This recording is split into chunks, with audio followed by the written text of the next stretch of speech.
To the channel. আজকে আমি একটা নতুন ধরনের ভিডিও তোমাদের সাথে শেয়ার করব।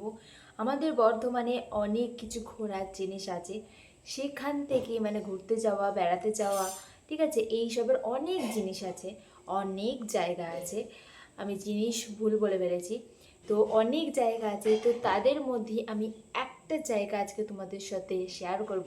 সেটা হচ্ছে খুব ফেমাস, বর্ধমানের খুব ফেমাস 108 শিব মন্দির। তো 108 শিব মন্দির খুবই ফেমাস। এখানে বর্ধমানে যারা আসে তারা 108 শিব মন্দিরে ঘুরে বাড়ি যায়, ঠিক আছে।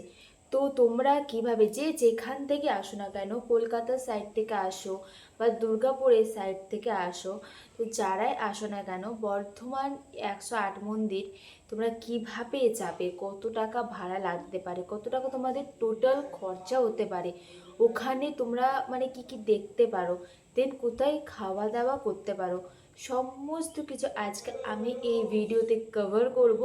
তো তোমরা আশা করি এই ভিডিওটা দেখলে তোমাদের অনেকটা হেল্প হবে, কারণ তোমরা যারা আসার প্ল্যান করছো 108 মন্দির ঘুরতে, বা এটা 108 মন্দির হচ্ছে একটা ধর্মীয় স্থান। তো তোমরা যারা ভাবছো মা বাবাদেরকে নিয়ে বা বোনেদেরকে নিয়ে বা দিদিদেরকে নিয়ে 108 মন্দিরে পুজো দিতে আসবে, তারাও এখানে এসে কিভাবে পুজো দেবে এবং কিভাবে আসবে, তাদের জন্য আশা করি এই ভিডিওটা খুবই হেল্পফুল হবে।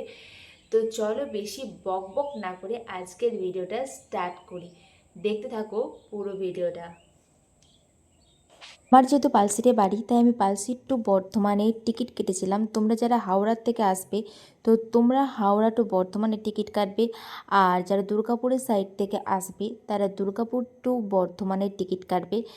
দেন তোমাদেরকে বর্ধমানে যে কোনো প্ল্যাটফর্মে নামাক না কেন, 3 বা 4, 5, 6, 7, যে কোনো প্ল্যাটফর্মে নামাক না কেন, তোমরা এসকেলেটারের ওপর দিয়ে উঠে ওভারব্রিজে তোমরা 1 নম্বর এই যে সিঁড়িটা দেখতে পাচ্ছ, 1 নম্বর প্ল্যাটফর্মে নামার যে সিঁড়িটা, সেইটা দিয়ে তোমরা নেমে যাবে। তোমরা যদি অন্য কোনো সাইডে ওঠো, তাহলে তোমরা জিজ্ঞাসা করে বলবে যে আমরা 1 নম্বর প্ল্যাটফর্মে যাব, তো ওই দিকে যাওয়ার জন্য কোন সিঁড়িটাতে নামতে হবে।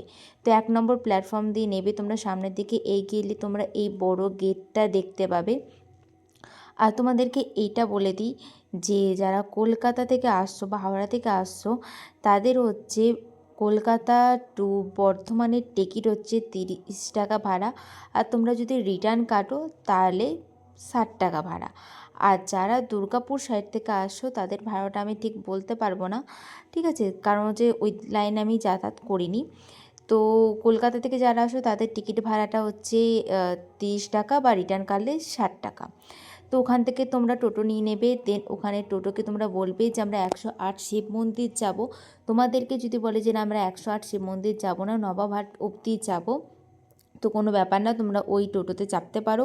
তোমরা নবাবহাট বাস স্ট্যান্ডে নেবে। দেন তোমরা একটু সামনের দিকে এগিয়ে গেলে 108 শিব মন্দির পেয়ে যাবে। তোমরা বর্ধমান স্টেশন থেকে বাসে করেও আসতে পারো। বাসে করে এলে তোমাদেরকে সবসময় নবাবহাট বাস স্ট্যান্ডই নামাবে। এই বাঁ সাইডে যেই বাসটা ঢুকে যাচ্ছে সেটা হচ্ছে নবাবহাট বাস স্ট্যান্ড।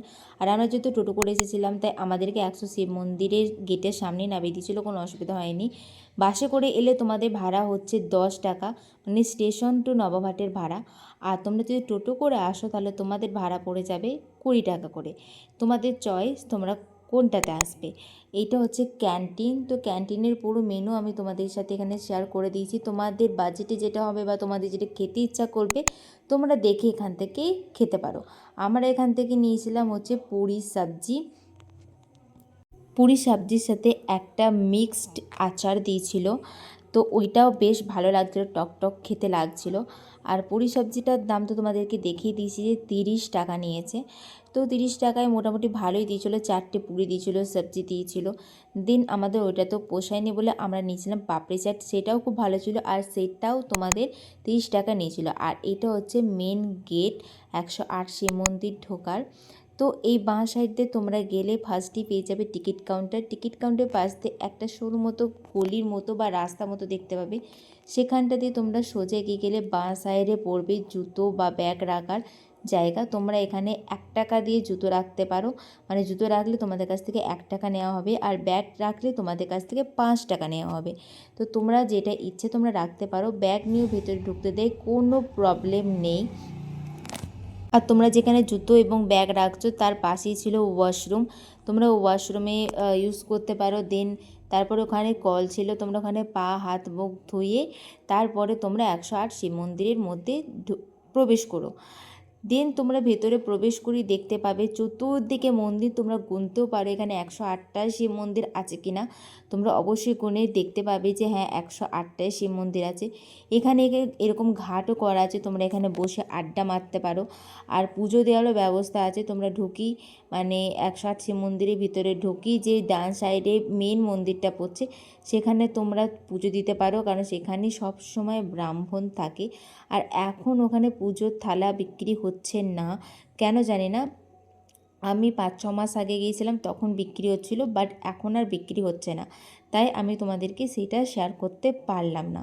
তো তোমরা তোমাদের মতো করে পুরো 108 মন্দিরটা ঘোরো, এনজয় করো। খুব সুন্দর 108 মন্দির। আর প্রত্যেকটা মন্দিরের ওপরে মহাকালের বা ভোলানাথের 108টা নাম লেখা আছে। দেন তোমরা ওখানে একটা চাতালের মতো বসার জায়গাও দেখতে পেয়ে যাবে যেখানে নাম কীর্তন হয়। তার পাশে একটা পানীয় জলের ব্যবস্থা আছে, তোমরা ওখান থেকে জল খেতে পারো। যারা বাড়ি থেকে জল নিয়ে যাবে না তো তোমরা ওখানে জল খেতে পারো আরামসে। তো ওই চাতালের মতো জায়গার পাশে রাস্তা আছে যাওয়ার সামনের দিক দিয়ে। আর দেন তার পাশে সামনের রাস্তাতেই মানে পাশের রাস্তাতে তোমরা ভিতর দিকে ঢুকে গেলে না খুব সুন্দর জায়গা পেয়ে যাবে, বসার জায়গাও আছে, তোমরা ওখানে চাইলে বসতেও পারো। আর এটা হচ্ছে মানতী নদী পার্ক, খুব সুন্দর ভেতরটা, তোমরা ভেতরে ঢুকলেই বুঝতে পারবে। তো এন্ট্রেন্সে তোমাদের একটা বিশাল বড় ঘন্টা দেখতে পাবে, তোমরা ওইটা বাজিয়ে তোমরা ভেতরে ঢুকবে। দেন তোমরা নন্দী মহারাজকে দেখতে পাবে। নন্দী মহারাজকে প্রণাম করার পর তোমরা সামনের দিকে এগিয়ে যাবে। আর নন্দী মহারাজের সামনে আছে বাবা ভোলানাথ। দেন নন্দী মহারাজের পাশ দিয়ে একটা রাস্তা চলে গেছে, তোমরা ওখান দিয়ে গেলে দেখতে পাবে যে ডান সাইডে পুকুর আর বাঁ সাইডে একটা খুব সুন্দর দেওয়াল। তো তোমরা এই দেওয়ালে ফটো তুলতে পারো, অনেক সুন্দর সুন্দর ফটো আসবে তোমাদের। আর এখানে অনেক ঘন্টা আছে, তোমরা এখানে এই ঘন্টাগুলোকে বাজাতে পারো। আমি যেরকমভাবে দেখাচ্ছি এখানে পদ্ধতিটা হচ্ছে এরকমভাবেই বাজানো। তো আজকেকার মতো আমার ভিডিওটা আমি এখানেই এন্ড করছি। আমি হাওড়া টু বর্ধমানের দামটা বলেছিলাম, টিকিটের দামটা। তো ওখানে নিয়েছিল হচ্ছে রিটার্ন কাটলে তোমাদের 60 টাকা, টোটোতে ভাড়া হচ্ছে 20-40 টাকা মানে 100 টাকা। আর খাওয়া দাওয়া তোমাদের নিজেদের ব্যাপার, তোমরা কত টাকা স্পেন্ড করবে খাওয়া দাওয়ার পিছনে সেটা সম্পূর্ণ তোমাদের ব্যক্তিগত ব্যাপার। মোটামুটি 1 থেকে 150 টাকার মধ্যে তোমাদের 108 শিব মন্দির পুরোপুরি সম্পূর্ণভাবে ভালোভাবে ঘোরা হয়ে যাবে। আর খাওয়া দাওয়াটা তোমরা কত টাকা খরচা করবে না করবে সেটা তোমাদের ব্যাপার, আমি মেনুটা তোমাদের সাথে শেয়ার করে দিয়েছি অলরেডি।